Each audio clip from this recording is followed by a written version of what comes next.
that started and owned Pilot Flying J. They have decided to sell their remaining 20%, or I should say, force Berkshire Hathaway to buy the remaining 20% of their brands. Pilot, everybody knows who they are, but I'll give rundown for some who may be watching who don't.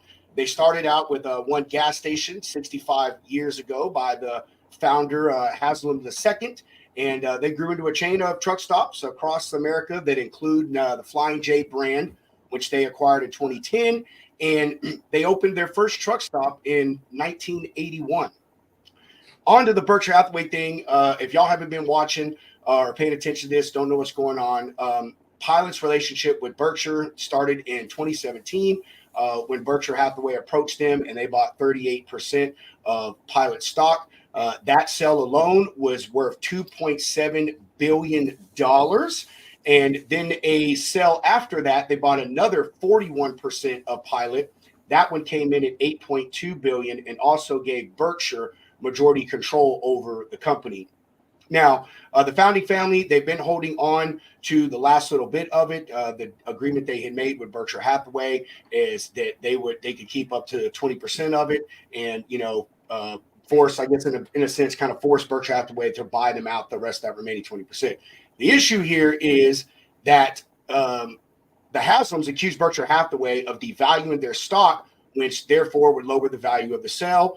And although Warren Buffett had assured them at the time they started doing business that regardless of what was going on at the time, he would honor their agreement that he would pay them full value.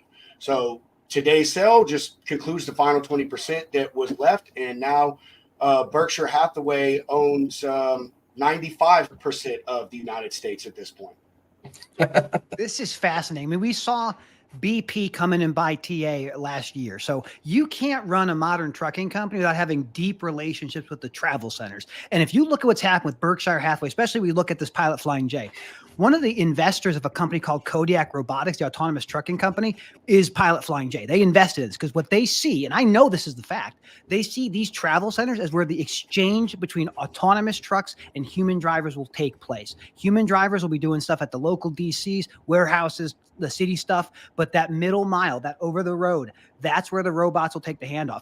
You have to know about these travel centers. This is fascinating. It's Love's, it's these guys, and it's TA, and that's it. Those are the three big ones. So, wow, big deal. Berkshire also owns Extra Lease and Marmon Group and BNSF. Like, you can list off all the things. It's a lot of things. Matt, you and I, man, both, I'm sure everybody here knows, and who knows the real number, Berkshire Hathaway has their hands in everything, including, I'm sure, several of the mega carriers or extreme carriers in this country. McLean, I know McLean is one of them. When I was there, Berkshire Hathaway had just bought them from Walmart. And if you don't know who McLean is, they are a 120-year-old company that delivers final mile to like Walmart, grocery store, or convenience stores for, I don't know, every state in the country. So, that's pretty crazy stuff, man. These people buy up everything they can, man.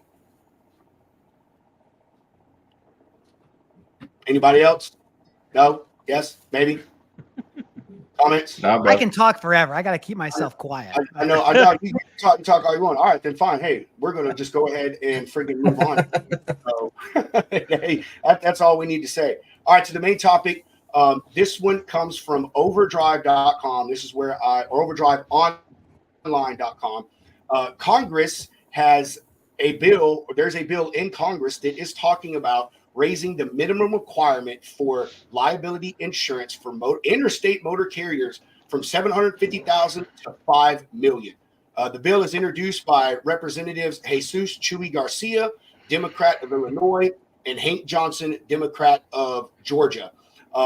Their premise behind this is basically they want carriers to have this extreme amount of coverage due to the crashes that have happened, last several years. The ones that have killed several people, injured several people, caused just extensive damage to property, and the policy that carriers have, that's just $1 million, sometimes does not even make a dent in what the damage really was financially. So here is that.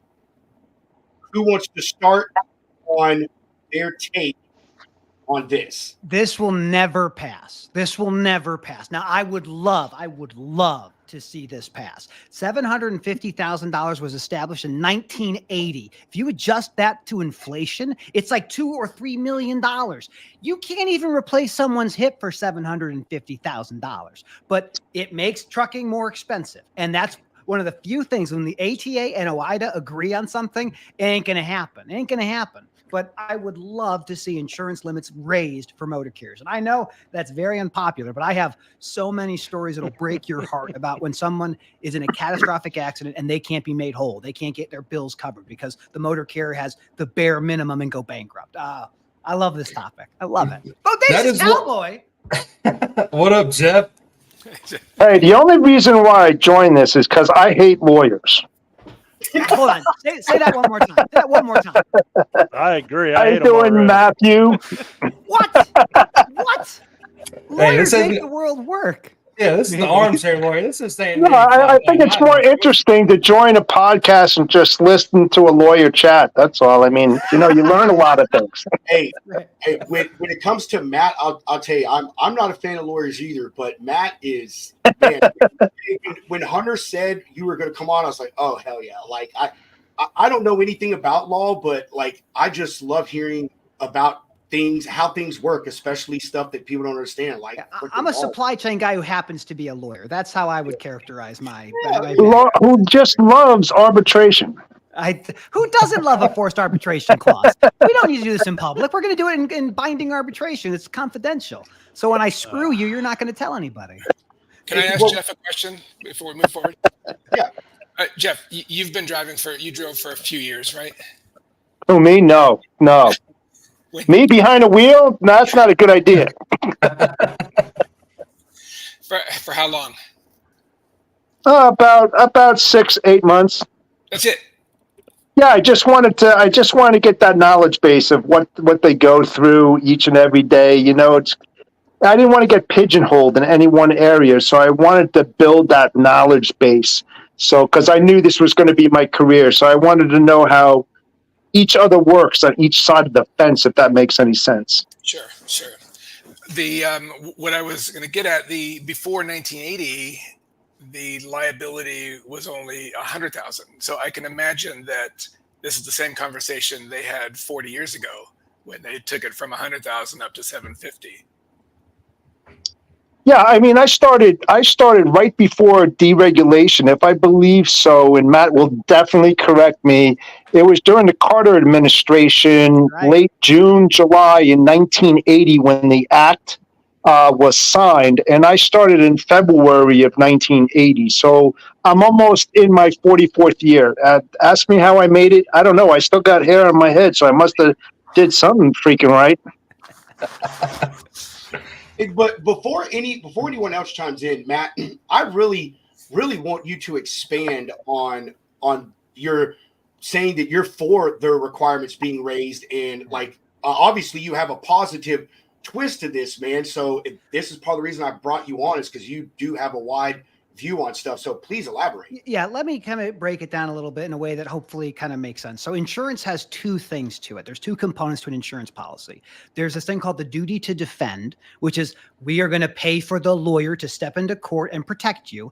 And then there's a thing called the duty to indemnify, and that's the duty of paying somebody. And so what happens in catastrophic accidents, and you can look at the research from ATRI or others that say, here's what verdicts are looking like these days. What really is the reality is, if you get into a catastrophic accident and that motor carrier has the bare minimum $750,000, that doesn't replace a life, and you can't replace a life. But in law, in civil litigation, you get money. You go after money. And so what ends up happening in horrifying situations is the insurance company says, yeah, I'll defend you. And heck, I'll turn over the whole policy. I'm done. You deal with it. And so the motor carrier is likely going to go bankrupt. They're going to sell all their assets. But that person who was injured, that person who's lost a leg, lost an arm, paralyzed, whatever, what do they do? Who do they sue? They go after the broker. And in some cases, you can get money from the broker, though it's increasingly rare. Or they go on assistance from the government. They get on Medicaid, they get on disability because they can't work anymore. So us as taxpayers are paying for people who have been injured by some other entity. So what I look at when it comes to liability in the trucking industry If you just looked at benchmarking the number to inflation, it would have considerably more coverage. Every defense attorney that I know who represents insurance companies and motor carriers say it is hard because at the end of the day, I know it's expensive to get more policy. I know it's expensive, but for us to make the victims of these accidents whole, you need money, you need insurance. And that is one of the important filters we have in the business. And I'll just end with one last thing. We have very dangerous roads. We have 1 in 5 commercial vehicles that fail international road checks. So we're not caring about safety. We're not caring about the condition you get home in. So when I look at the idea of raising insurance rates for motor carriers, will that put a lot of people out of business? Probably. Is that a bad thing? I don't know. But what I do know is when you're in a catastrophic accident and you're talking to the family of the person who was injured and you're trying to help them recover, there's nothing left. And so we see someone like Werner who gets hit for $100 million, but they're $10 million self-insured. Of that is the their own umbrella policy. So for me, I look at this and say, we know the right answer. The right answer is if you're going to drive a truck and you have the capacity to do crazy amounts of injury and damage, you should insure that risk. I had a maintenance company. I had 100 mechanics, 40 service trucks. I had $1 million liability policy and a $4 million umbrella policy. And I get it. It's tough, but that's the expectation we should have for our industry. It should be safer and it should have more insurance. But when OIDA and the ATA agree on something, ain't nothing going to change that. Nothing's going to change that. JB, I want your opinion on this, man. As obviously as a carrier out there, dude, even though you've said, hey, your insurance costs are pretty good because of the reputation your company has and the safety scores and all that stuff. What is your take on it, man? What do you think this could do to carriers, not just on the financial side, but people exiting, maybe capacity? I don't know. What's your take? I mean, it's a negative impact to trucking altogether. I mean, you talk about Warner and myself are not the same. So, if somebody gets injured by me, go through court and sue me, yeah, I'm going out of business. But then you're also, on top of that, like you said earlier, they're probably going to go on disability and assistance from the government. Well, we pay for that. Well, then I'm no longer going to pay for that because I'm going to be out of a job. And then I go back to I pump out a lot of money. Well, I wouldn't say necessarily me, for example, but other owner-operators like myself pump out a lot of money in taxes every year. So I see it as more of just a cash grab. I mean, you hear all these, it would be different if, let's say, for example, because I'm kind of I'm just a moron truck driver in a sense, but it's not the same for them, a four-wheeler, to a trucker. Where's their extra insurance coverage for hitting me? If they hit me and do enough damage to me, their policy only goes to so much. It ain't going to replace a semi-truck, So what? Come on now. It's got to be somewhat fair across the board. Now, I get it with you see Warner and Swift and all these big mega carriers that are self-insured. I ain't self-insured.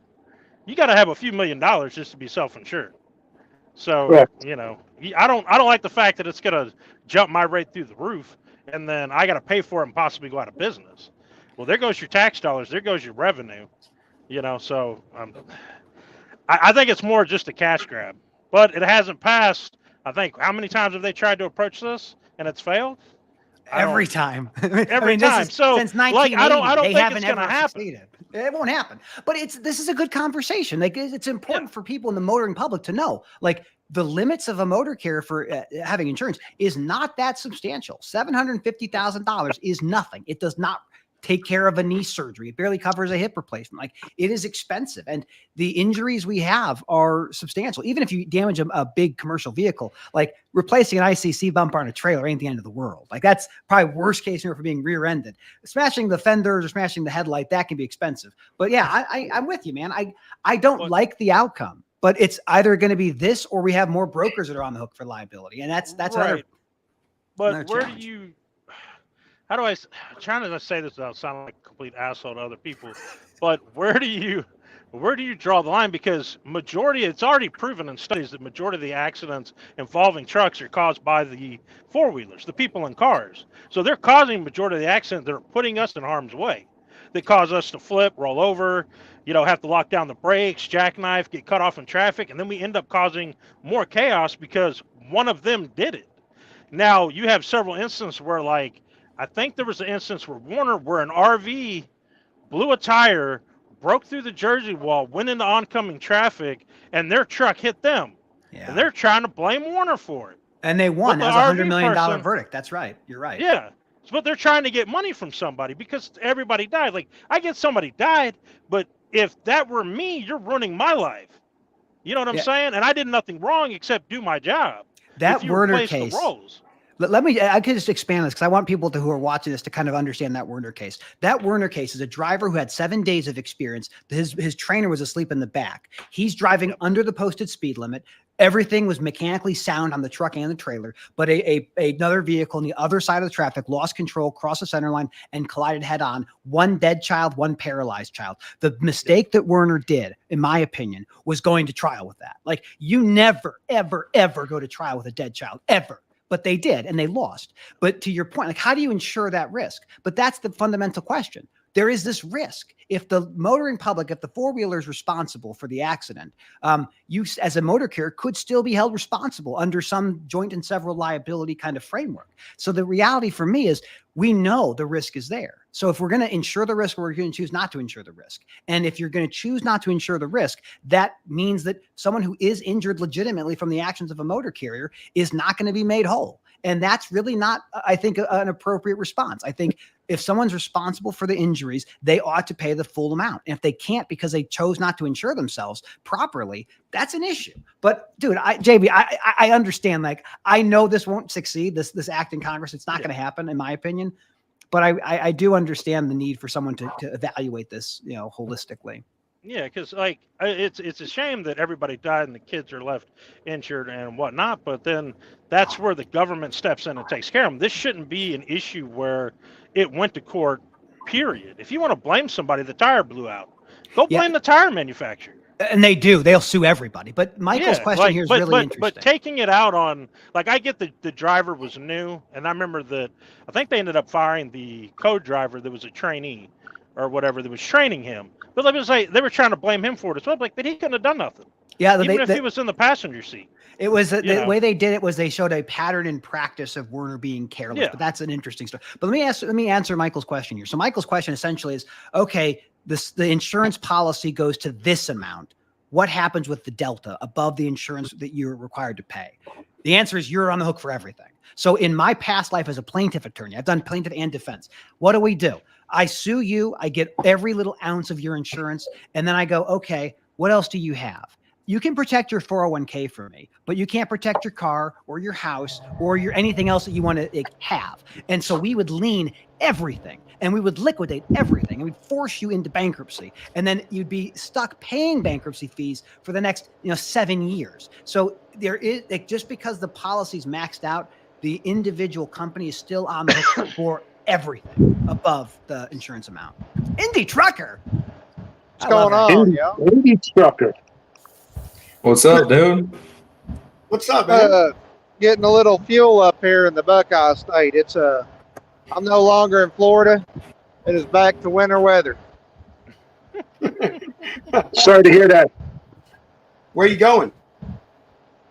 New York, not all the way to Buffalo. I'm going up to Dunkirk. Okay. Trying to find a place here I can sit here. I need a tripod. I need one of those like live action. Oh, look here. This is like a live view. You can see what I'm doing here. Fantastic. Hey, Chris. Better cover that PIN code, bro. Chris, we're going to go to you next, man. Since you're the insurance guy, I have the question that I know everybody wants an answer to. After we watch him shove cards into fuel pumps like none of us have ever done it before. Hey, don't forget your rewards card. Only the best in quality entertainment from the road. All right. Hey, I was Chris. just shoving it in the tank. Yeah. Don't put the DEF in the diesel. That's a big no-no. It's party foul. You should be in the diesel aisle, man. The regular unleaded pumps are around front. I know, right? Hey, Chris, here is obviously I know the biggest concern with everyone is cost. Now, obviously, I know you can't like run a quote or whatever, but you know, what would your projections on how much this could elevate the cost of insurance for carriers? We're talking double, triple. You know, what do you think it could come to? You asking me? Sorry. Yeah. Yes.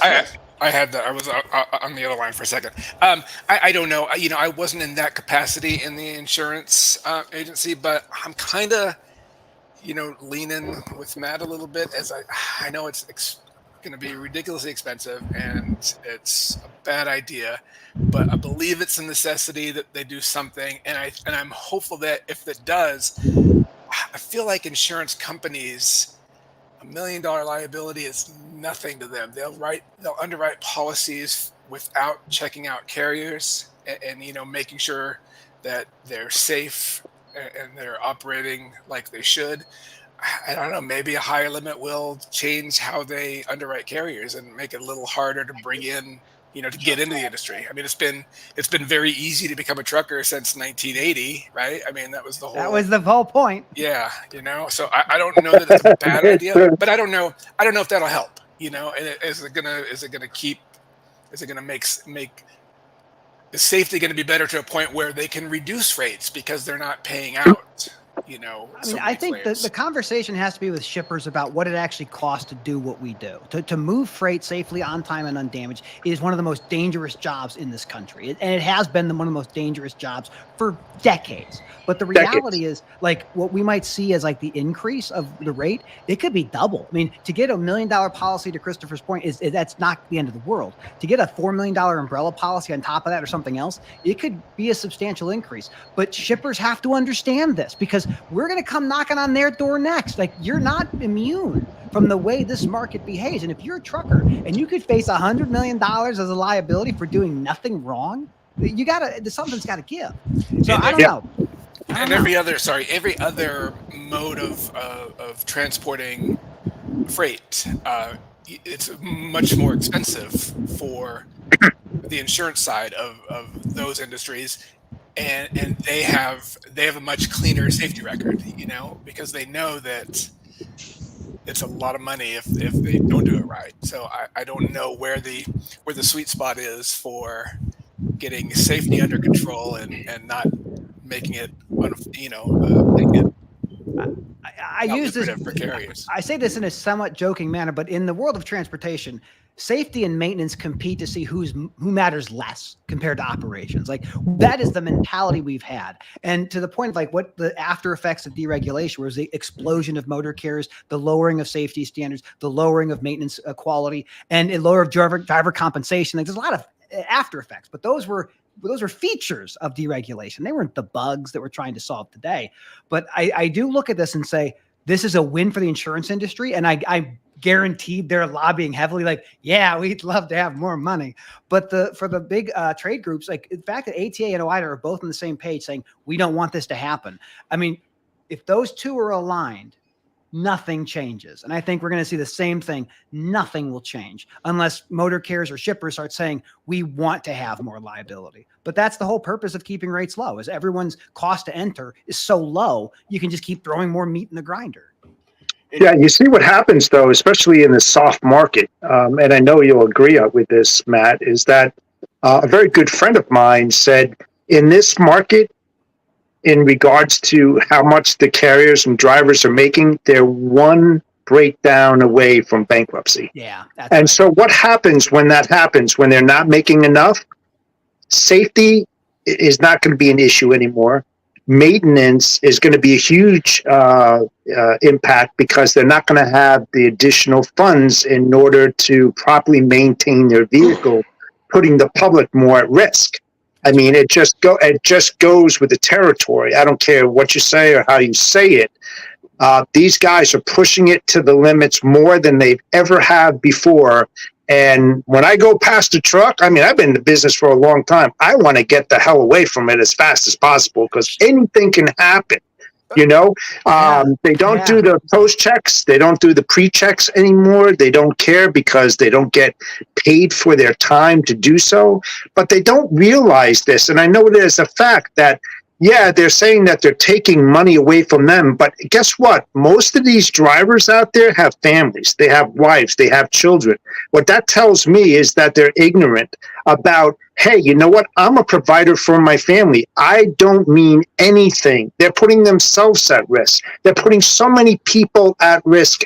I don't understand it. I don't think anybody here is a psychologist that could answer that question properly. I look at, like, I'm on the road next to Pitt, Ohio, or Old Dominion. I feel fine. Like, I know. Yes.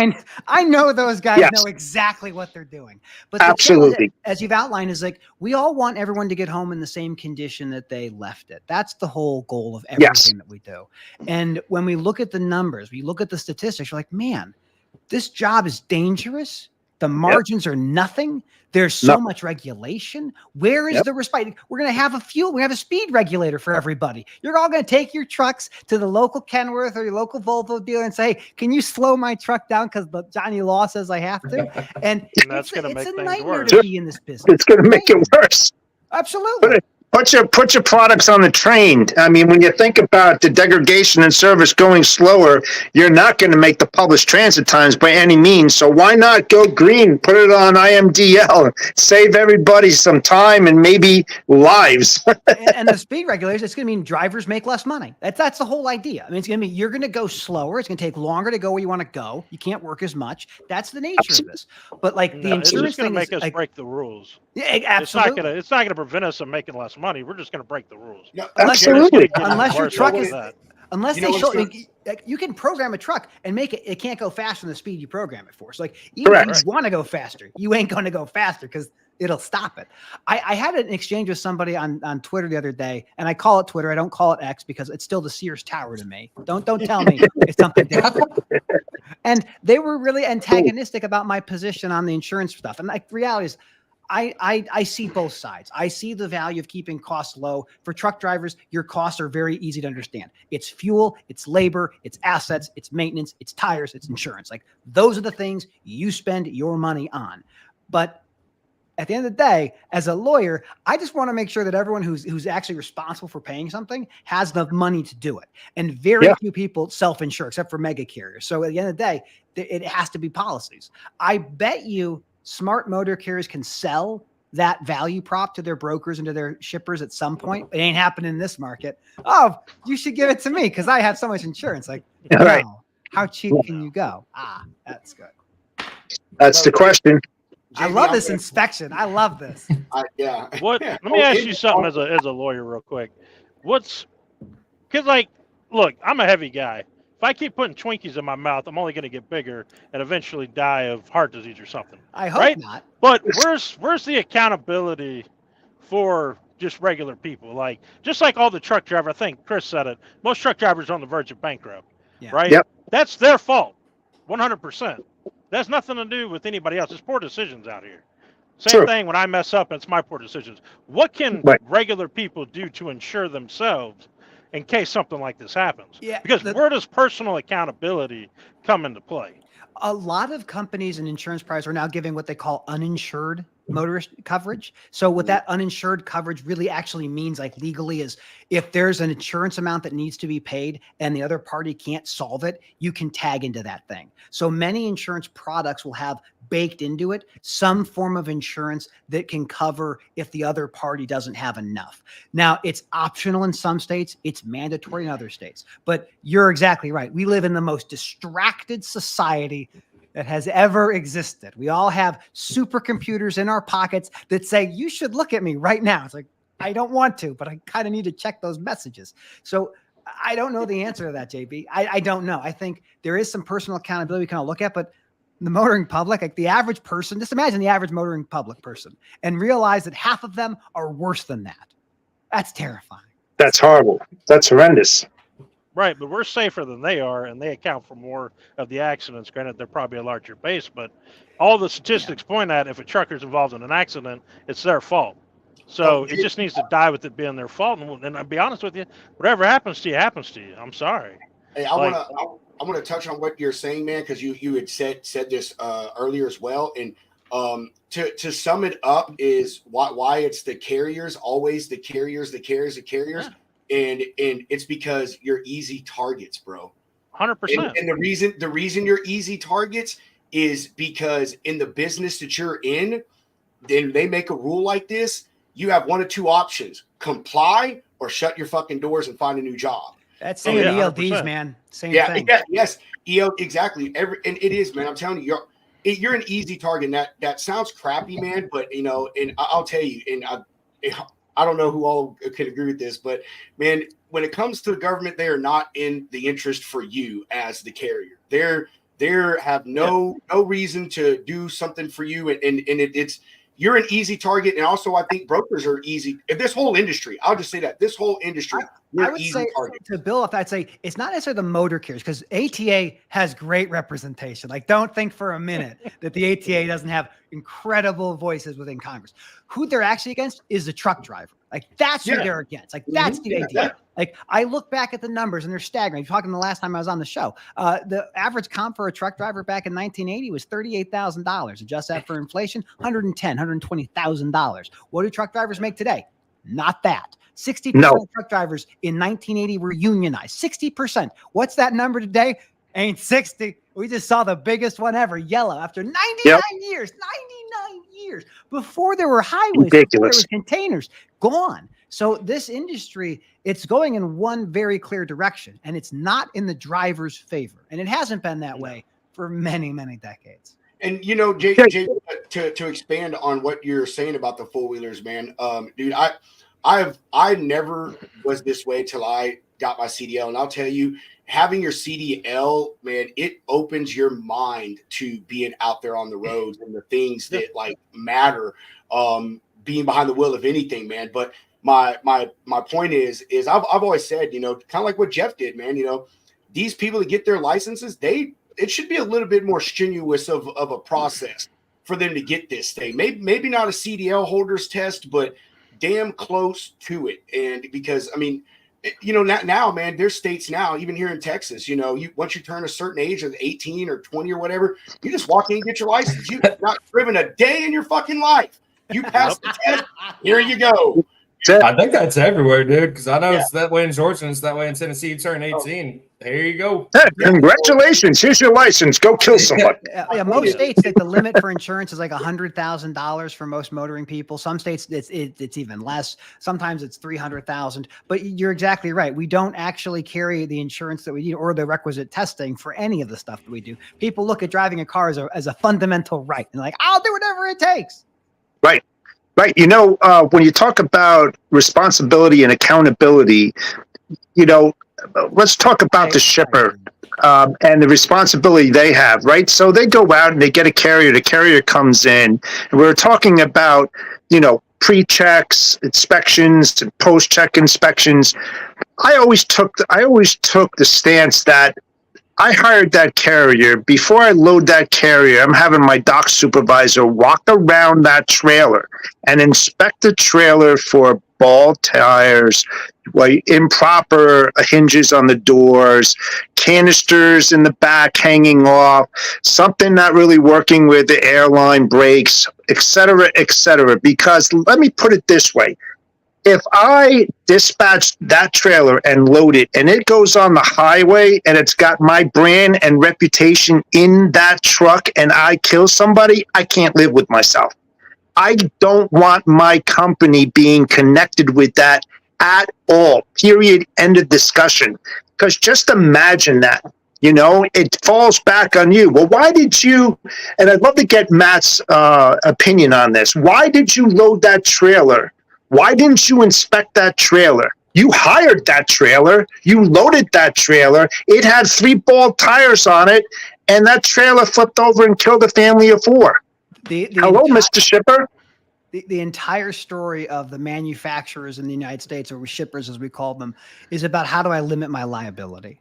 That's been the only thing we care about. So, like, why do you have someone like Costco, a big retailer, hire C.H. Robinson, and then C.H. Robinson hire an owner-operator? because Right. what Costco wants is for Costco to never be responsible for anything that happens with the movement of goods. That's the whole purpose. Now, Right. there we can disagree as to why if that's a good idea or not a good idea. But yeah, the shippers out there, they will intentionally not even look at the assets. So maybe the dock worker might say, "Hey, there's a hole in the roof," and they go, "Okay, call a vendor, we'll take a look." But that's the whole purpose of how these arm length transactions, indemnification provisions, arbitration provisions, so that ultimately, if you're a shipper and something catastrophic happens, you say, "Oh, I have to reship that same load?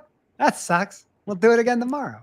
But that's the nature of the business. It's limitation of liability, arm length transactions. It's ridiculous. And it's always the trucker who suffers. To JB, it's always the trucker who suffers. Brokers can be held responsible occasionally. It's very, very, very it's more rare. difficult. But for truckers, like absolutely, like Werner's a great example. Like that Werner case we talked about. Everyone should know about this case. The driver of the four-wheeler, that guy, that driver was held less than 20% responsible for that accident. The driver for Werner was held less than 20% responsible for that accident. Werner Enterprises, the motor carrier, was held 70% responsible. 70%. And you're like, what jury would return that verdict? It doesn't matter, because that's what the risk that you face. It's just bonkers, man. It's crazy. It's just because it's a Sarah McLaughlin Nuts. commercial, except it's a child. That's what it is. I mean, that Right. 100%. Absolutely. Yeah. Right, 'cause no money's going to bring them back. I don't care if you got $1 billion coverage. You're not going to bring that child back. Who would want to live with that? Okay, imagine I'm the plaintiff attorney for the family that lost somebody. And say, look, Right. members of the jury, I want to tell you something. We can't bring anyone back from the dead. We can't help that family cope with the fact that they're never going to meet that grandchild that's never going to be born. But what we can do is we can send a message. We can send a message to the industry that if you're going to take shortcuts, and you see how this goes, you see how it goes. And that's why you never go to trial in those situations. And now Right. the case is going to appeal to the Texas Supreme Court. Maybe it stands, maybe it doesn't. But I know of motor carriers who will not go into Texas because of that case. Because they're like, if I do everything right, I'm still on the hook for that crazy amount of liability. Wild. Yeah, but those cases set precedents, don't they? I mean, in any other state that they can reflect upon that ruling and use that as a judgment. They use it as persuasive authority. So it's not authority that binds you. You say, well, look what they did. And you go, maybe. So it doesn't actually bind other states around them. It will bind Texas. Like if you are driving home from work in Texas and some other Yahoo crosses the line, smashes into you, and they say, if you were just driving slower, it would have been a less of a substantial accident. You might be on the hook. It's interesting. That's why I like being a lawyer. I get to look at things and go, like, that's weird. That's why I hate lawyers. That's all it is. Can of worms. Hey, I want to talk. so No, go ahead. I'm sorry. Go ahead, Jimmy. Go ahead, brother. I was just saying, going back to like the shipper responsibility. I mean, there's been plenty of times where shippers put late fees on stuff. So you're trying to get there in time so you don't get charged extra money. You've got, all right, well, I'm out of hours, but my company won't let me PC. And, well, you can't stay here. You got to get off this property. I totally disagree with some of those things. There shouldn't be late fees. There shouldn't be, you should have. I think that facilities like that should have adequate parking for people. Oh my overnights. Gosh! Absolutely. You know what I'm saying? When you're out of Absolutely. hours, because you push them out, then they wreck. Kind of on you as well. Now that you did that. I know exactly where you're going with this. You're talking about big box dealers, aren't you? Yeah. Yeah, absolutely. Happens all the time. You know what? And then they'll have chargebacks and all different kinds of stuff for you. Or if you're even 5 minutes late, they have a thing called MAB, must arrive by date or time. And if you're not there within 5 minutes of that specific time, and God forbid if you come in 15 minutes earlier, they won't let you park there. Too. Yeah, they won't park. You can't park there. You got to go down the street. You got to find a parking area and sit there. And then you got to get in line with all the other carriers that are trying to get in there. But you have to be there at 11. But you've got 10 trucks in front of you. You get in there at 11:07, they're turning you away. Hey, I'm like, this is, even though it kind of trailed off from the insurance thing, I actually kind of like this because Matt was saying something earlier. I can't remember what it was, but this popped into my head. And I think everyone's familiar with this, but talking on the shipper part specifically, I don't know if it's federal, but I know here in Texas that if I am a facility that serves alcohol and I serve Chris way more than I know he needs, and he leaves here and splatters someone's family all over I-35 here in Texas, not only is they're going to say, screw Chris, I'm going after this business owner. Yeah. I mean, That's facts, man. The ABC don't play around. Yeah, they got the same thing in New Jersey. Those are Yeah. called dram shop laws, and they're Yeah. they're in every single state. It's when you serve somebody who's visibly intoxicated, you can be held responsible for serving that person Absolutely. visibly intoxicated. That is an point- interesting parallel, Pedro. I love that Yes. analogy. Not a chance in the world. Not a chance in the world. The way that they're going to look at it and go, no, I'm a business. You're a business. The way that these deals are structured, like why owner operators, the way that how they're treated, is we say you're just as sophisticated as FedEx Ground. You're just as sophisticated as Costco or Target or Meijer. And you're like, I don't have a lawyer on retainer. Yeah, we have 10. We have 15. Like we're the same. But there is absolutely no way, as far as I could tell, that you could have something like that happen. Though, in fairness, I bet you claims are made that way all the time. Because if someone doesn't have the insurance, you're going to say, well, who else does? Like that case in C.H. Robinson versus Miller, which was the California one where they found the broker could be responsible. Just talked about that. Talked about that the other day. That's that F4A preemption. We have the Global Trans VE case, which was declined by the Supreme Court, but that same idea, but just different outcomes. But the idea, it's fascinating. You're going to have to talk about that one. We talked about that with Jeff on the show, and the first thing he said, he's like, "You got Matt would love this," because like, I was like, man, I don't Bring know. him in. I don't know the legal jargon, and Jeff goes, Matt would. It's a fascinating case, but it's idea like what you're trying to do as a plaintiff attorney is say, who has the money? Who's got money? And it's the broker, maybe. Is it the shipper? Maybe. I'll sue them all, and then they can come and we can fight about it. We can talk about it. Do you agree? Do you agree with that, Matt? Like, even though I used the parallel, which I was trying to use more towards the shipper, like overloading a truck or whatever, and that being part of the cause of the accident. But how do you feel about brokers being held responsible? Because me as a broker, like I'll tell you, we go through where I work an extensive process to vet care. We check safety inspections, everything that we can. But at the end of the day, they could be a 20-year-old company, but have Ricky Bobby, who's been driving for 6 months behind the wheel of that truck. Yeah. And, I just don't see how I am at fault for, I don't know. What is your take on it? So I have several takes, but the main take I'll say is if you're a broker, you should carry insurance regardless of whether you think you're going to be held liable or not. Like you should be on top of your game. I know tons of brokers are like, I can't be held responsible. I'm like, oh yeah, you have insurance? I go, no. I'm like, oh, you're doomed. But you're dead. So I'll tell you this way. The Ninth Circuit Court of Appeals, that's the one that heard the Miller case where they basically said, Robinson, you're on the hook. And the Ninth Circuit said, sure, maybe they are. And the Global Trans case of the Seventh Circuit, that's Illinois and Indiana and Wisconsin. And they said, can the broker be held responsible? And they said, no, they can't. I generally support the idea that brokers can be held responsible for negligently hiring the wrong motor carrier. If you have a process and you don't do the process and something happens, I think it's reasonable. And I don't like the idea of a blanket ban saying you can't do this. So in the way the F4A law is written, there's this thing called the safety exception. And negligence claims, like saying this person did something that was dangerous and hurt somebody, that's part of the safety exemption. Now we have, and this is not to be controversial, the most conservative Supreme Court that we have had in over 100 years. It's a very conservative court. If F4A gets in front of them and they take it on, they will go the Seventh Circuit route. They will say there is no broker liability. And what that tells me is that brokers will be incentivized to use more dangerous motor carriers because they're off the hook now. That's wrong. Hey, hold on, Jeff, before you get on it. So, Matt, obviously you can't give a definitive answer from this, but you're going to give a good opinion. So you talk about, us having a process, and if you don't follow it, hey, you could be held liable, but that could open up another can of worms. Is okay, who says what process is the exact one you got to follow, and where I mean, and as a lawyer, brother, I respect you, Matt. You know I do, but you know everyone's got opinion lawyers. You know, it's like, hey, some lawyer is going to find a way to twist this. Absolutely. They're going to. There is no process that is perfect. That's the thing. Like you can say, well, I use Highway, I use Carrier Assure, I use Carrier 411. I vet everybody. I call their mother and I say, what's your maiden name? And I do all the things. There is no defined process that is considered enough. And that's one of the reasons why the brokers have so viciously fought against broker liability, because we did our best.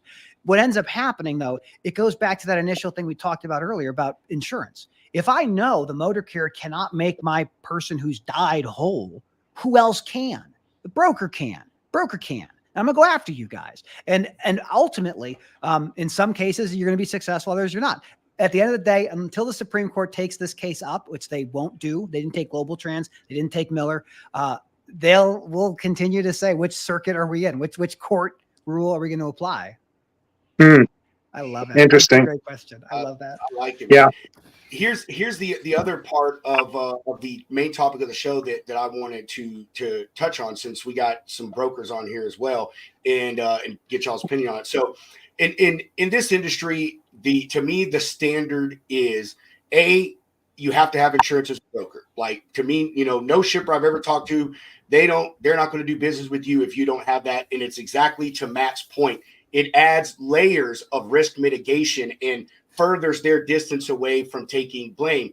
But my point is my insurance as a broker, the minimum standard for us is to mirror exactly what a carrier has with maybe some E&O on it, or some G&L, for our property reasons. Yeah. But to me, this is going to be something that, although it'll be with the carriers, the brokers are going to have to do this. Like, it's going to be an inevitable evolution of us having to as well step up and mirror those insurance costs, the 2 million, 5 million, whatever it is. And I mean, what do y'all think? I really think that is what is going to say, as the saying goes, shit rolls downhill.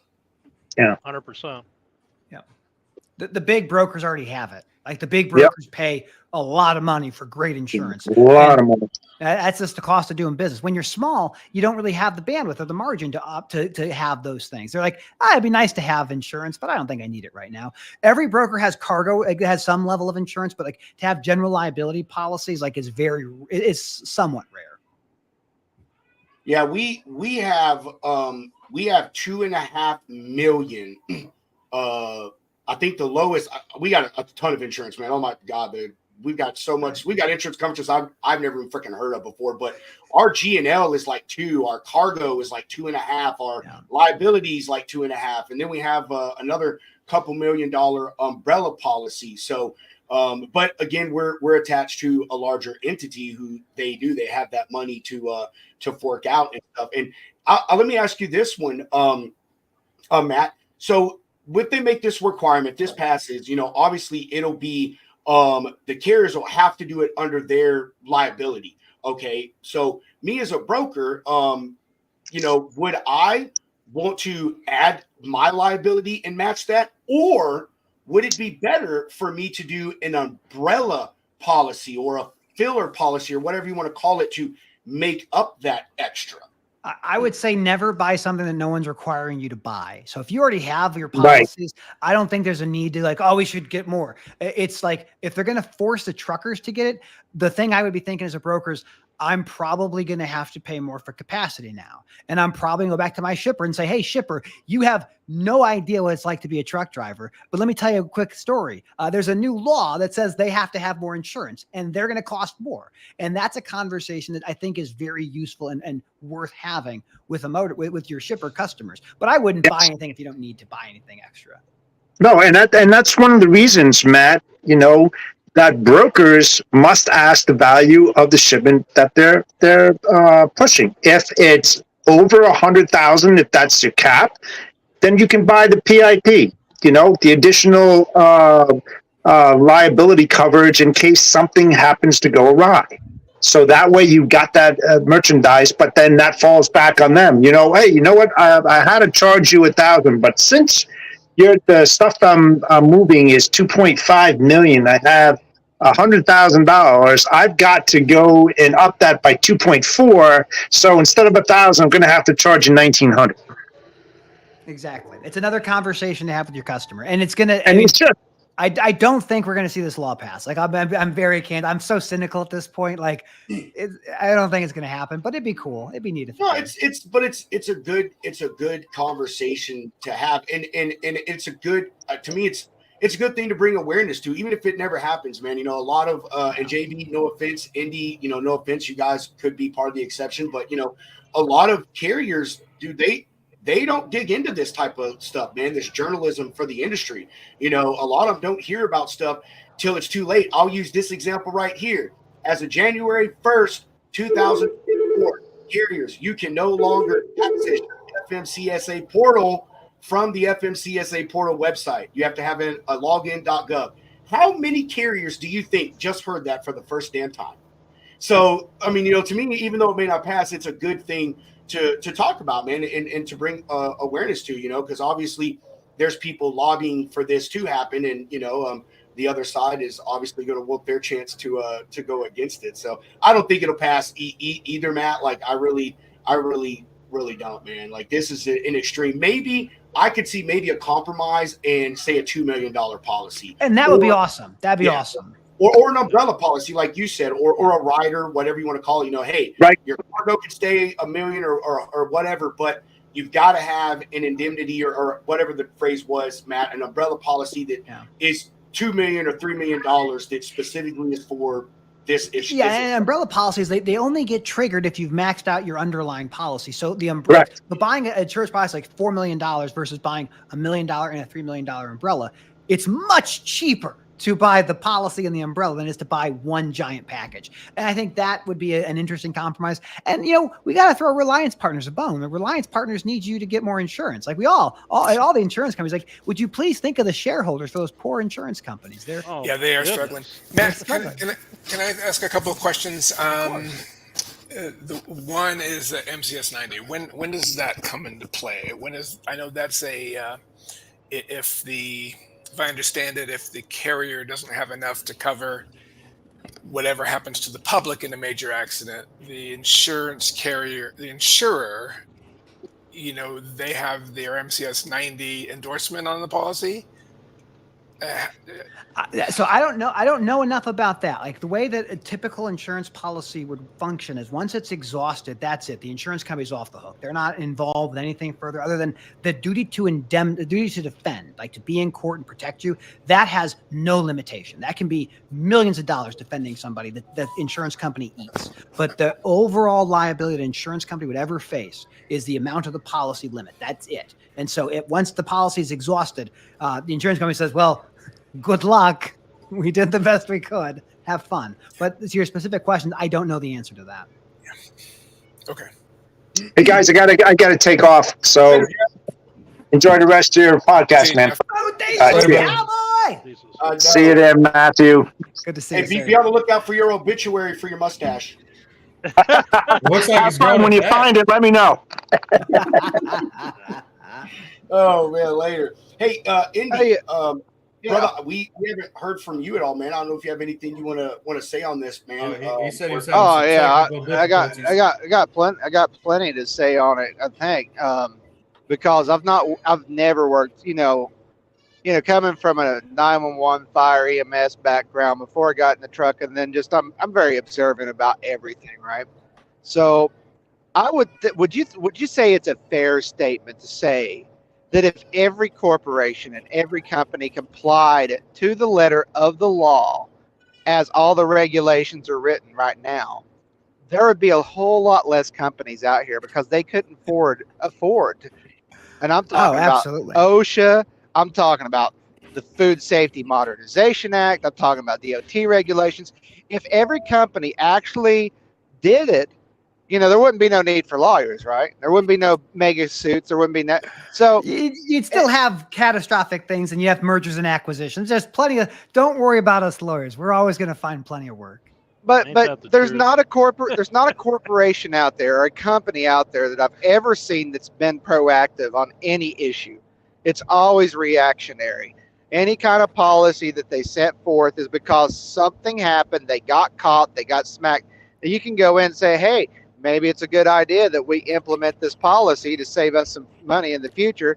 And, you know, some C-level suite executive's going to hear that and think, oh, yeah. Then look at the balance sheet and go, oh, well, I might not get a promotion, so I'm not going to recommend that.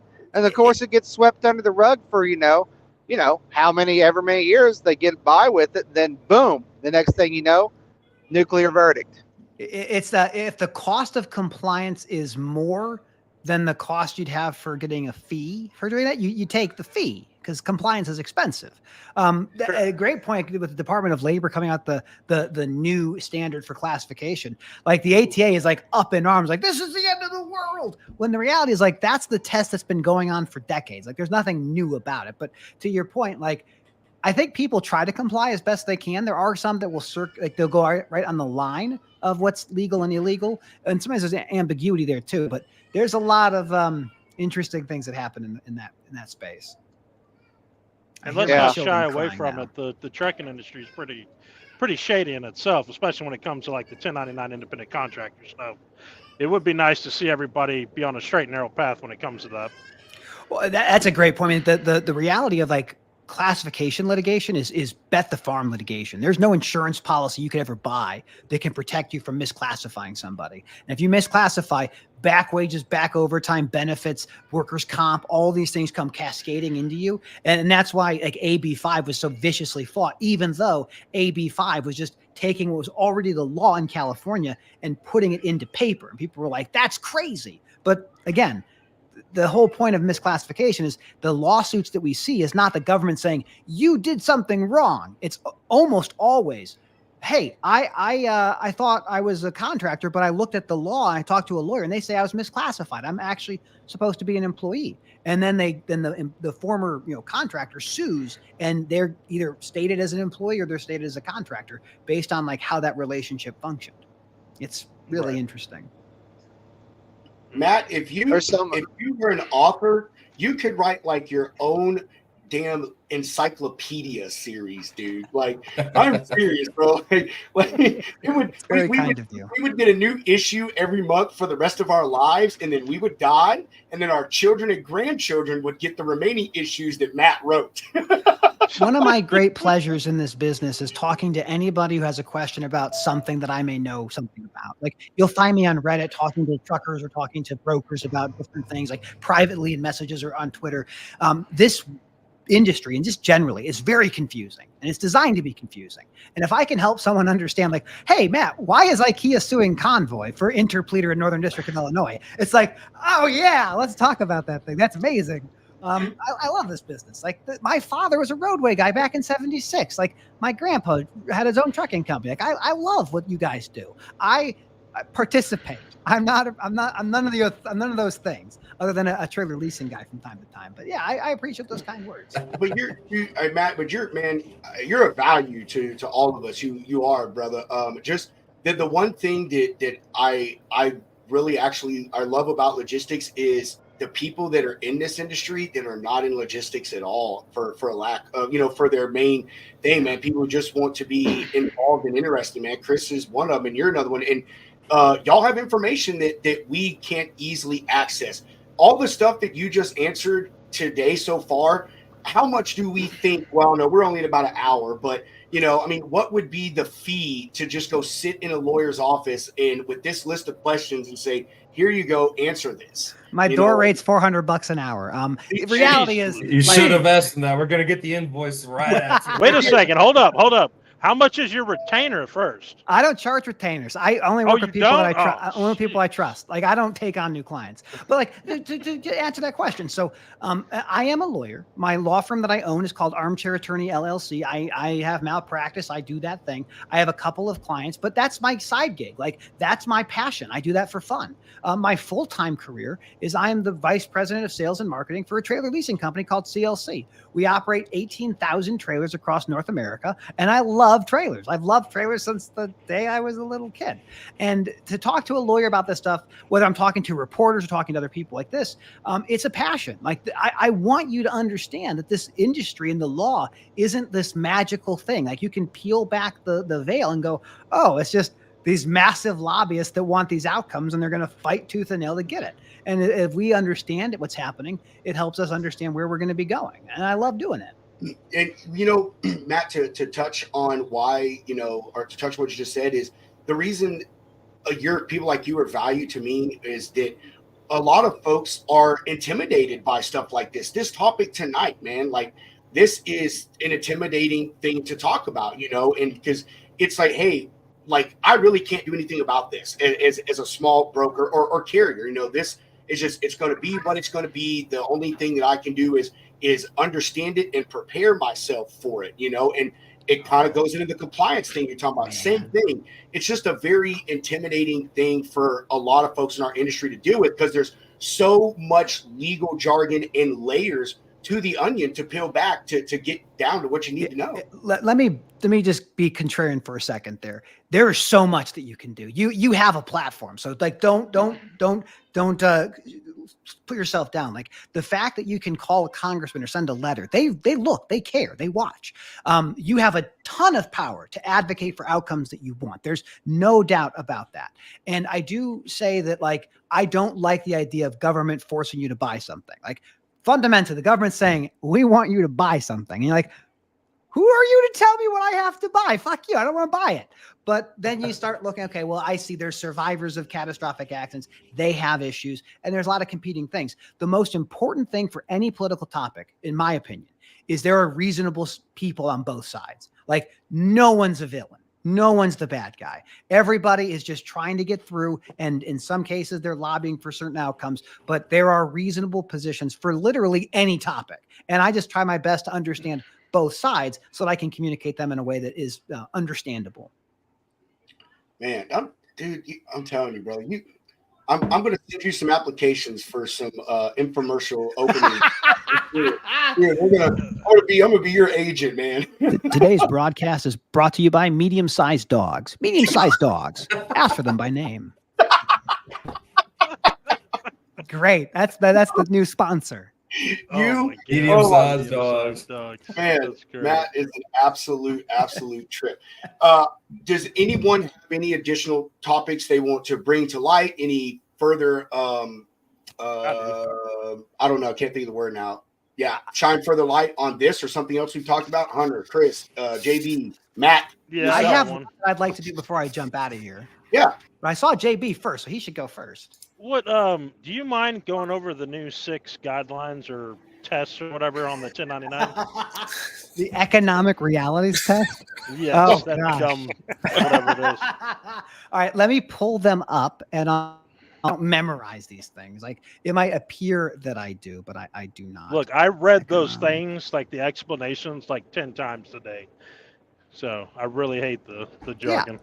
JB, this is why you need to get on LinkedIn, bro. Cephas. Like I'm telling you, man, like this, Matt, Chris, like this is where we find all these people, man. Like LinkedIn is where you need to be at, man. Sorry, Matt. I could use a new lawyer. I'm going to walk you through the 6 ones, and we're not going to cover the additional factors one. That one is something we don't need. That's a separate one. So the opportunity for profit or loss depending on managerial skill. What that one means. And you actually talked about JB earlier, like, can a motor carrier be profitable or not profitable? That's a decision you make. Like if you drive slower, you save money on fuel. Like you can actually make yourself profitable or unprofitable. If you have absolutely no control over how profitable you are as a business, then you're going to fail that first prong. But that first one is all about, can your ability as a leader, as a manager, make your company profitable or unprofitable? And that is what you can say as an owner operator. Absolutely, you can prove that you have the control over the ability to be profitable or not profitable. Yep. The next one is investments by the worker and the employer. So investments, what's an investment? Paying your lease If you're an owner operator and you have a leased truck, you're paying that lease. That is you actually contributing to the success of the business. So the example I use for people to understand is like, let's say you're a roofing company and you hire a bunch of 1099s as your workers and you supply all the gear, you supply the uniforms, and they have no control, but they're a 1099. You probably misclassified somebody. And so that's what the investment is. Like, are you actually contributing to your business? The degree of permanence of the work. This is number 3. What does permanence of the work look like? It looks kind of like, okay, I'm your client. I'll be your customer. We're going to work together for 1 year. When the year's up, I can go somewhere else. If you are working for somebody exclusively for a long period of time and you have no ability to take on other potential work, that is that permanent relationship. The more permanent a relationship appears, the more likely you are to be a employee. If it's not permanent, if it's more like, you do the work when you need the work done, that is going to be much more in speed of being a contractor. The next one is a caveat to that. Yeah, go for it. What if they, for instance, I have owner operators here that are 1099. What if they like working here and they want to re-up a contract every year? Would that be acceptable as long as it ends at some point and starts back up? Yeah, and again, like I don't think that, and let me also cage it this way: the economic realities test, no single prong is the one that wins. Like they're all kind of equally measurable. Yeah, they're all factors. So the fact that it's a year to year, and again, I would consult an attorney. This is not legal advice, but the fact that there is the ability to renegotiate and renew, and they can go work somewhere else, like the lack of permanency is the important piece. Where they can take their stuff and go play with somebody else. There was a case, I believe it was Knight Swift, I could be wrong, in the 7th Circuit a couple years ago, where Knight or whoever the hiring entity was said you can't work with the competitors. So the owner operator is like, I want to go work with somebody else, and they're like, you can't. You need our approval to do that. So that's number 3. Number 4 is probably the most important in my mind. This is the one that also is what AB 5 is all about: the control. What kind of control do you have to perform the work?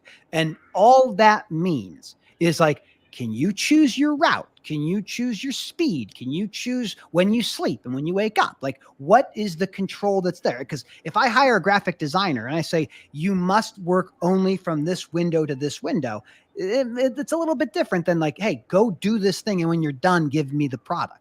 So that's what the control aspect is like, how much does the hiring entity control what that person does? This last one, number 5, not last, second to last, number 5. This is the one that gets every motor carrier really, really concerned. Number 5 is the extent to which the work performed is an integral part of the employer's business. The best example I can give is I'll look at my old business of repair and maintenance. I had a bunch of mechanics. They were all working for me as W-2s. I had competitors that classified every one of their mechanics as a 1099 independent contractor. So it's a maintenance company with no mechanics. They're all contractors. They can be so much cheaper than me because they don't have to pay benefits or time off or workers' compensation, and they are integral to that company's business. I guarantee you that competitor of mine was breaking the law. Like, they were taking somebody who was their entire business and saying, oh, no, they're actually a contractor. FedEx Ground is the most sophisticated entity that's ever existed when it comes to classification of workers. They come to your house. They have a FedEx Ground logo. They have a FedEx Ground truck, and they are absolutely 100% not employees of FedEx. They are contractors. So that level of integral to the business, what kills motor carriers in that number 5 is, I am a motor carrier. I have company drivers and I have 1099s, and they're out there running in California. Are they workers or are they contractors? That's what number 5 is. Number 6, this is skill and initiative. I don't know what that means. What it generally means, like, is there skill to doing the project that they're doing? Are they just laborers who you're calling 1099s, or is there some skill that they have specialized that you're bringing in? The best example for that, in my opinion, is you're a general contractor and you have a plumber that you like to use. That plumber's not your employee. That's a special skill that you bring on when you need it. You don't hire the plumber to be there every day. You hire the plumber to come in and do his thing, and you tell him, go away when you're done. So those are the 6 prongs of the economic reality test. There's an amazing case. The Freightways had an article about a while back around XPO and a bunch of drivers who were classified as contractors who sued XPO saying you did it wrong. They did the economic realities test. The fact that the drivers were paying on their own leases was pretty much the determinative factor. And they said, you're contractors, get out of here. So this test, that economic realities test, is the most common test used in every federal court across the United States under the Fair Labor Standards Act. It is not a new test. It is a very generally employer-friendly test. It's not a worker-friendly test, but it's kind of like in the middle. AB5, the ABC test, that is very pro-worker, pro-employee. Does that help? I hope it does. It does. I have a couple questions to follow up on. Number 4. Yeah. I know I read somewhere in there that it talked about electronics. Wouldn't ELDs fall into that category? So ELDs are federally mandated. You're not, the employer doesn't, like, it's not them to say you must do this. It's the feds telling you that you have to do it. So that's not necessarily a control aspect of it. The control more is like, you must wear this uniform. You must say these things. It's really like big on like, how do you conduct yourself as you work with them? The best example for that one is drayage operators. If your entire day is you go here and you go there and you come back and then you go there, and that's all you're going to do every single day, that level of control can be problematic. Okay. And then number 5, I want to use my company as an example. So I have owner operators on here that pay me a flat fee to go out and do whatever they want. They can go get their own customers, their own business, work for this broker, that broker, whatever. I'm the only one truck operation for JB Roads. But since the owner operators outweigh the one single truck here, and I constantly run and work for myself, they're not really an integral part of my business. They're just run alongside me, basically. How would that work, do you think? This is the most controversial and difficult one for our industry. The idea that you would hire somebody who does the same thing that you do, but you call them a contractor, is problematic. Now, what I would emphasize is obviously you want to talk to a lawyer in your jurisdiction where you operate to confirm this is how to understand it. But generally speaking, none of those 6 points by themselves is enough to make someone an employee. It's a totality of all of those. So if one of them you're not great with, but the other ones you're great with, you're probably going to be fine. But you still would want to talk to another entity. And I would say it's important. This is not legal advice, but just generally good business advice. Owner operators should have incorporated businesses. They should have LLCs or S corps or some corporate structure so you can confidently say it's a business. If it's a 1099, it's an individual 1099 person. That can be challenging, and that can be something you don't necessarily want to risk because, as I mentioned before, these claims happen when someone sues and you have to go to court. Those litigations can be $20,000 to $30,000 a month, and you cannot use insurance to pay for it. So if you misclassify and someone sues you, you're paying out of pocket until some resolution is made or you make a settlement, and that is not a good outcome for anybody. The last one, the AB5 law. I heard someone say that there's a workaround in California, if long as the owner operators would make themselves an LLC and then pay themselves as an actual W-2 employee, that was the workaround for AB5. The most, that's an interesting way to do it. It might work. I'll say this about AB5.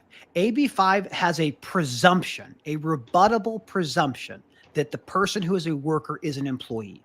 And it's up to the hiring entity to prove in court that they are not an employee. That's a totally different calculus. The most common way that I have heard people circumventing AB5 is to have the hiring entity, whatever that company is, make the driver a W-2 and then pay for access to that truck. So lease the truck from the owner operator. So you get paid twice. That's one workaround that's out there. If you are a motor carrier and you're in California, you need to get a labor attorney in California because like I know California. I had mechanics in California, and I know just enough to say you should get a California attorney. It's a different world. It's a different world. And once you get in that litigation, it is really hard to get out of it. I gotta interrupt. Sorry, I gotta get out of here. Matt, it's awesome listening to you. Everybody's right. Whatever you talk about is just riveting, even if it's legal stuff. So I appreciate that. It's the best. JB, good to meet you. Right, Robert Hunter, see you guys later. Chris. Have a good day. Matt, we'll let you get to, if you remember what you wanted your closing point to be. The thing I want to talk about now, And we talked about this, I think maybe at some point. Like the question I keep asking is why isn't Convoy in bankruptcy? And they're not in bankruptcy. Convoy, the freight broker who raised $1 billion and then was valued at $3.5 billion, they never went into bankruptcy, not yet. What I saw happen on January 2nd of 2024 was a lawsuit of IKEA suing Convoy and every single motor carrier and factoring company that was involved in the transportation of IKEA's goods that were brokered by Convoy. It's something like $500,000 some odd dollars, maybe $519,244, something like that. And what happened in this case was IKEA said, we know that we have to pay somebody this money, but we don't know who it's going to be. We know that the broker Convoy is winding down. If we pay them, maybe they're not going to pay the motor carriers. So they sued this with a thing called interpleader. And interpleader is like, if you like Pokemon, right? Pokemon are great little creatures. It's like a shiny Pokemon. It's a very rare Pokemon to have an interpleader complaint. And what has happened in this case, and no one's reporting, which is amazing. I've been talking about it on Reddit and other places because people are like, I didn't hear about this. But what's happened is IKEA took this big pile of money and put it into the court and said, court, you figure out who gets this money. So over 50 motor carriers and some factoring companies were dragged into a lawsuit in the Northern District of Illinois. For those motor carriers to respond to that lawsuit, it'll cost them $1,000, $2,000, $3,000. So whatever money they were owed, they're probably going to spend it potentially on the actual lawyers to fight this case against IKEA. And it's mesmerizing. This is what happens when good brokers go bad, is they don't pay their bills, and all the motor carriers who have been waiting because they safely delivered the freight on time and undamaged, they're not paid. And it's just really sad to see what happens when these events take place. So that's a case that I think is really interesting. I like talking about it because it's very rare you see a federal interpleader lawsuit, and we see it with IKEA. I don't even know what that is. Dude, I was on the edge of my seat listening to you. I was like, what? Yeah. Imagine. Did I haul an IKEA load? I'm like, oh, I mean, it's so mind numbing. This company took all this investor capital. They burned it. They subsidized the rates. They had all this other stuff. And then they start winding down. Now, here's the thing I'll leave you guys with before I have to go and help my wife with the dinner and the babies. Why isn't Convoy in bankruptcy? I think I know why. In October of 2023, Convoy says we're winding down. On November 1st of 2023, it's announced that Convoy had sold the technology backbone, including the CEO going over to Flexport. Now, Flexport has Convoy's technology backbone. In the United States, we have a thing called the bankruptcy code, and bankruptcy code is how you do bankruptcies. And the way the code works is if you file for bankruptcy, they assume legally that you've been bankrupt for 90 days. The last 3 months, you were bankrupt. Anybody you paid, any deals that you've done, we're going to look at those and we're going to say, was this a fraudulent conveyance? Did you give somebody something you shouldn't have done? On January 30th of 2024, 90 days will have elapsed from the Flexport deal. I believe that the only reason Convoy has not gone into bankruptcy is they are trying their best to not let that deal with Flexport get unwound. Because if they did, if it filed before the 90 days, that deal can be looked at and then people can say, I bet you I could auction that for more than Flexport was willing to pay. And it's diabolical what they're doing. And there are no people, because you can force someone into bankruptcy. You can take a bunch of motor carriers who were not been paid by Convoy, and they can force Convoy into bankruptcy, and they can unwind that deal. But there's only a couple of weeks left, and I don't think it's going to happen. Man, what a scandal! That is crazy. It's wild. It's wild. And you want to know who's behind all of this in the end? Matt's brethren. That's who.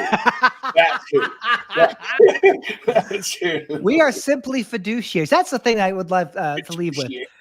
As a lawyer, we are fiduciaries. So we have to put our interest to the side and put our client's interest forward. And so if that means you have to do things that are difficult to do, that's what you do. Before I defended trucking companies, I defended chemical manufacturers. Like, I know all about what happens in the world of personal injury, but we'll watch this case unfold. And when it's all said and done, we're going to look back and go, 2023 saw the death of Convoy and the death of Yellow. And that's really interesting. That is really interesting, man. Last year was a crazy year. On one of our final shows, I did a snippet of all the major companies that have gone out of business this year and how long they were in business. And, none of the 2-3 year ones are getting any coverage, whatever. But man, people like Yellow and Meadowlark and all, dude, we're talking decades of people being in business and just shuttered the doors, man. Can I tell you a story about Yellow? Yeah. Okay. This is the last thing I promise, and I have to go. So I was on a conference call a couple of months ago, back, I can't remember, June or July, and it was a hearing. And what the hearing was about was Yellow had failed to pay the Central State Fund $50 million. And that fund was the health insurance for everybody from Yellow and from USF Holland. 11,000 families were going to lose their health insurance because Yellow failed to pay $50 million. And what the Teamsters said was, we are striking because you did not make that payment. Mm-hmm. And Yellow went to court. They went to federal court and they asked the court to give an injunction, an order telling the Teamsters, you are not allowed to strike. And I am listening to the hearing. I'm dialed in. I'm hearing all about it. And what happens is the lawyer for Yellow says, Your Honor, if they strike on Monday, we're bankrupt on Friday. That was the story. And they begged the judge, please don't allow them to strike. And the judge said, go pound sand. If they want to strike, they get to strike. But over the weekend, the Teamsters and the Central State Fund made a deal. They extended the payment by 30 days, giving Yellow precious breathing time. But it wasn't enough. What Yellow wanted to do all along was consolidate their network. They wanted to do this thing called One Yellow. Let's take all the terminals. Let's make them make sense. Let's close things down. And the Teamsters said, no, we're not going to do it. We as American taxpayers gave Yellow $700 million. In exchange for that, the U.S. Treasury took a 30% stake in the business. And now we're looking back and going, wait a second. Yellow had a lot of really cool real estate. They had a lot of money, and they knew this. They knew that they had the money. But at the end of the day, they got into a liquidity problem, just like Convoy. They couldn't get access to money. And when it was all said and done, Yellow had to go into bankruptcy. And it's the story of one of the greatest successes and failures of transportation. 99 years before containerization, before highways, before ELDs, Yellow was moving freight. And that's amazing. Yellow was 1924. Roadway was 1930. A legacy, an era of our industry. You couldn't move freight safely across the country without having unionized mechanics, workers, and drivers and dock workers. And now that time in our society is over. It's gone. all because they didn't want to pay for your child to get that inhaler.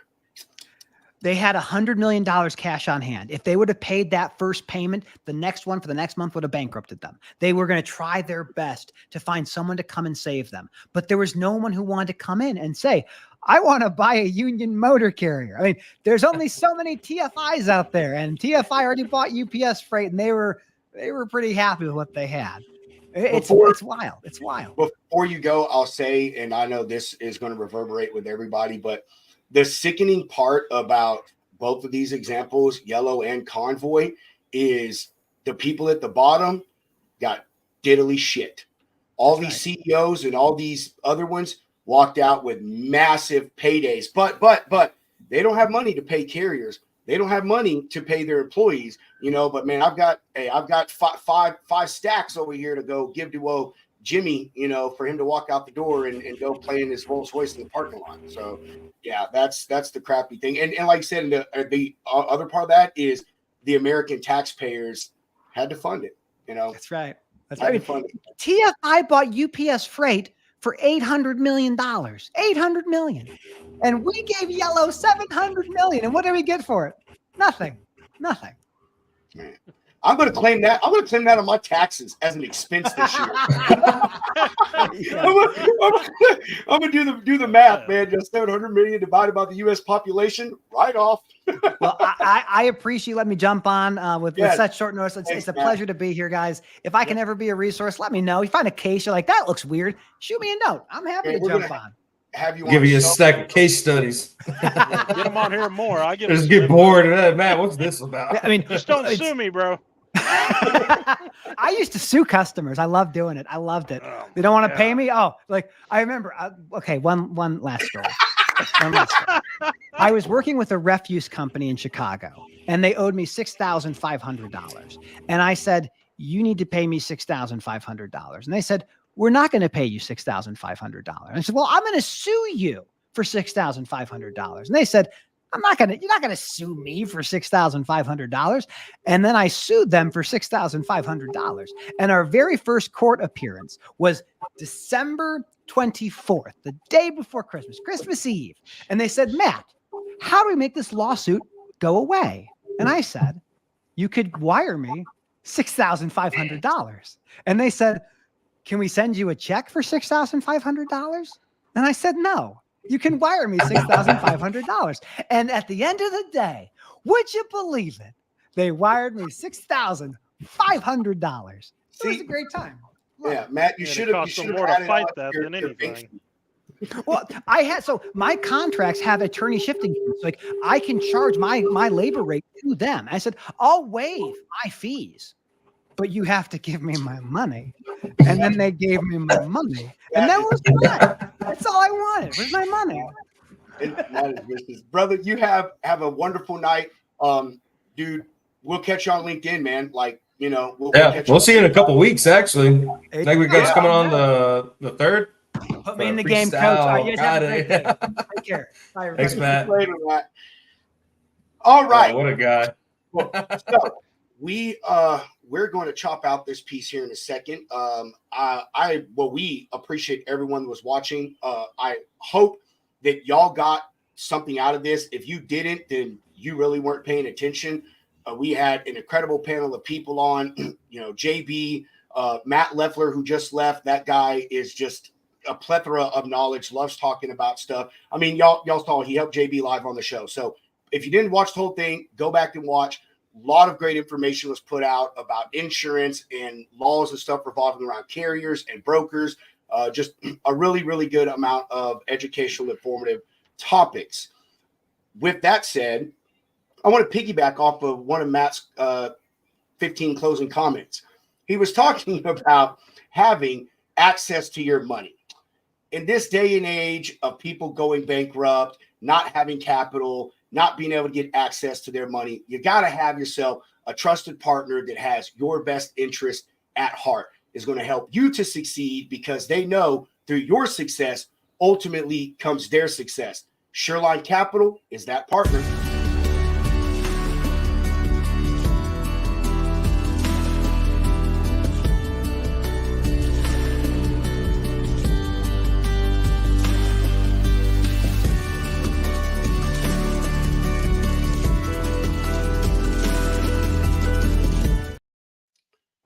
To get that capital, those transitions, bro. I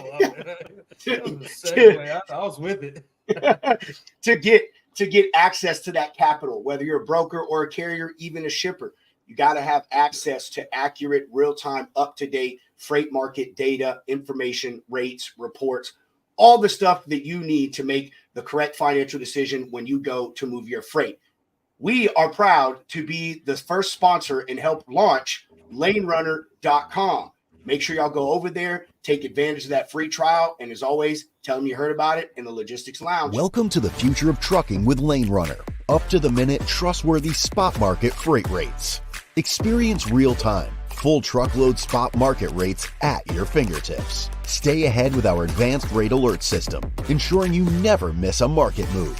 Gain insights with our detailed high and low paying lane reports. Make informed decisions with comprehensive market reports tailored for your business needs. Lane Runner, accurate, real-time spot market freight rates at your fingertips. Efficiency, reliability, and profitability all in one platform. Join Lane Runner today and take your logistics to the next level. Spot market, spot on. Yay, yay. Mr. Rhodes, do you have any closing commentary? Oh man, you got to have him on more. Like, I know it seemed like I was a little bit confrontational with him, but I actually you need that in-depth and insight when it comes to like hot button topics like that, especially when it comes to insurance, stuff like that, because he's looking at it from his perspective versus, there's three parties involved. There's the lawyers, there's carriers, and then there's the people, the four-wheelers that get hurt out here. Same thing with truckers, but it's nice to have that perspective all the way around and try to hit it from different angles. And then the 1099 stuff, I've kind of been stressing about it since I knew it was coming down the pipe, because you had AB5 last year and stuff, and you knew something else was coming, and really it's just something old, and it's nice to go over that and solidify it, because it's like, it's not just one thing, it's all factors are involved. So if you're good in 5 areas but not so good in 6, you'll probably be all right. But it's nice to have put my mind at ease just a little bit. You know what I'm saying? Yeah. Man. Oh yeah. No, that shit gets cluttered on the internet. It's good to hear it from the horse's mouth rather than 5 different people that you don't even know if it's true or not. Exactly. And I've been searching the last few days, besides just reading the actual rule and the text in it, which lawyers can interpret that stuff because they're kind of like I don't know how to say it. Never mind. Language expert. Yeah, language. But they're language experts, so they can look at that and interpret it 5 different ways and get the outcome that you need. So it's nice to have that broken down and know exactly kind of what each one means, and then go back and forth with the examples just to make sure that I'm not, because the last thing I want to do is break any rules and break any laws, because it's done so much out here in trucking that I want to try to stay straight and narrow as much as possible. Yeah, 100%, bro. And I don't think you're confrontational at all. I mean, I don't know why you would feel that way. I know Matt didn't either, but I'm glad you enjoyed being on, man. I've followed Matt for a while. We talked for a while, and he's just an all-around genuine guy.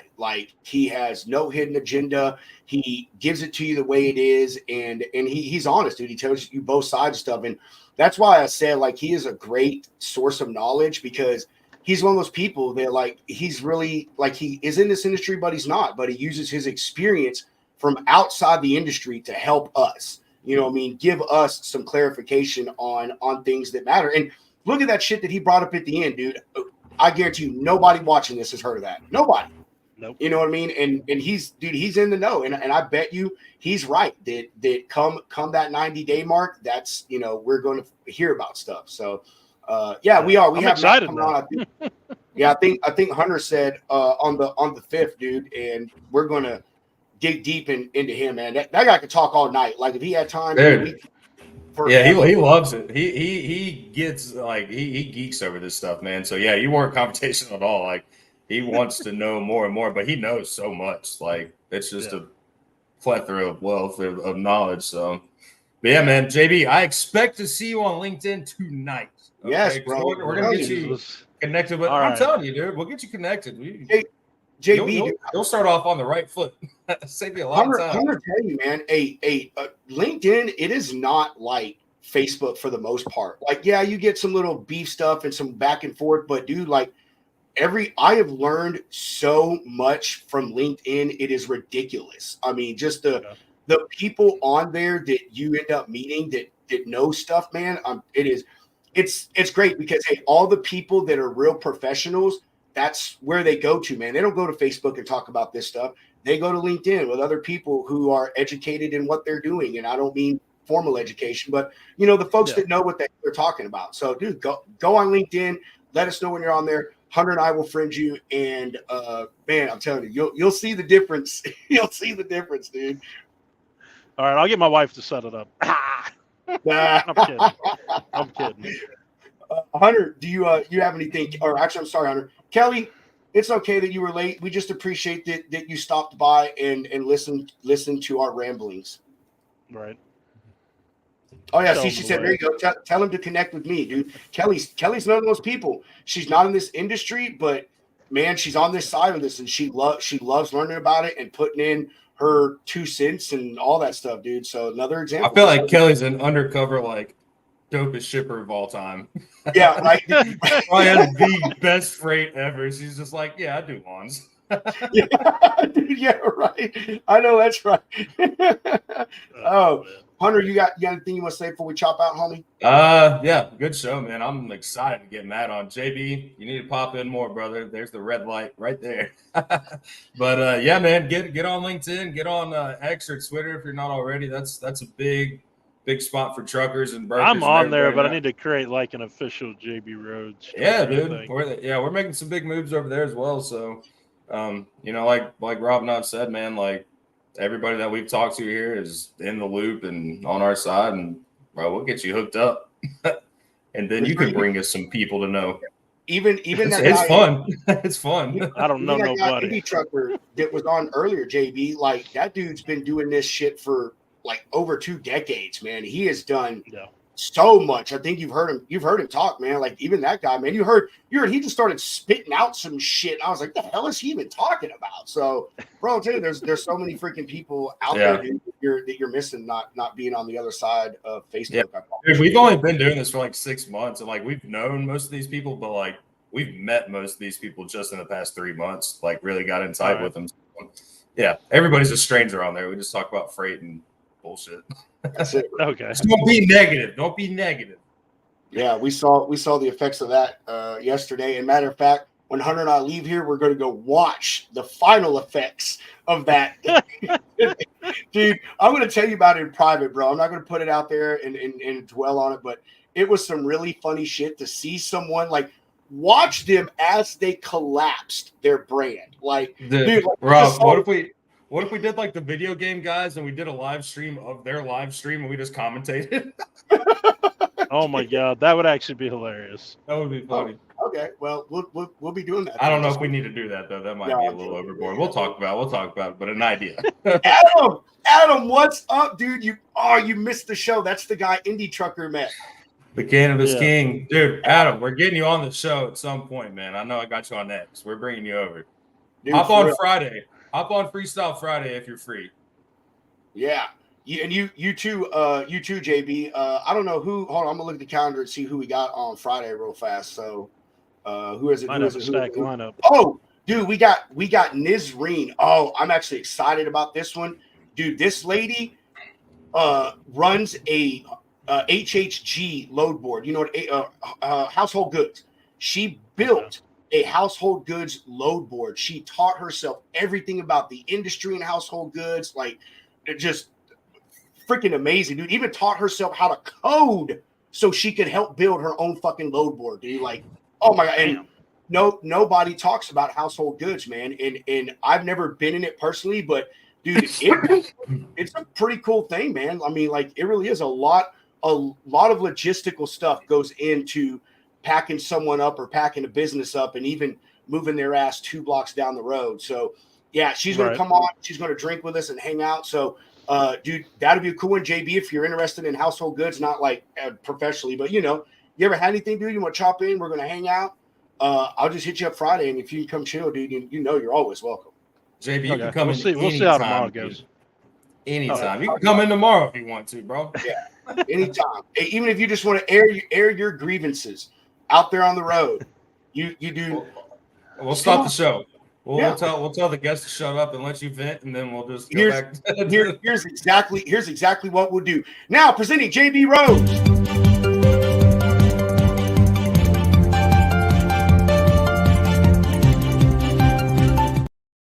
Boom. No, I'm tired of them lying-ass truck drivers. Dude, we do need to make a new video for that, Rob. Like when someone randomly hops in, we'll just like a little 3-second clip. That would be just cool. Everybody shuts up and we can just be like, "Who's this?" That would be cool, man. Put them on blast. I'm going to get out this piece. I really ain't got nothing to do, man. It's still it's only 5:45. Holy crap, that's nuts. Hunter, I will catch you up before we close. Oh, you got it. JB, let's go. Yeah. Dude, there you go, man. Yeah, Adam's one of the guys we just met last week, dude. Yeah. Dude, super cool, man. Super cool guy. But we're going to holler at y'all tomorrow. Tomorrow we have on Verified Carrier. Verified Carrier. Man, in the world that we live in right now in this industry, brokers and carriers, these guys and gals actually got some pretty cool stuff going on. It is definitely intricate. We'll just leave it at that. So make sure y'all hop in tomorrow at 4 p.m., 3:30, something like that, and watch Verified Carrier and tell us all about what they're doing to help stop fraud in this industry. With that said, and as I always say, chunk the deuces, Hunter.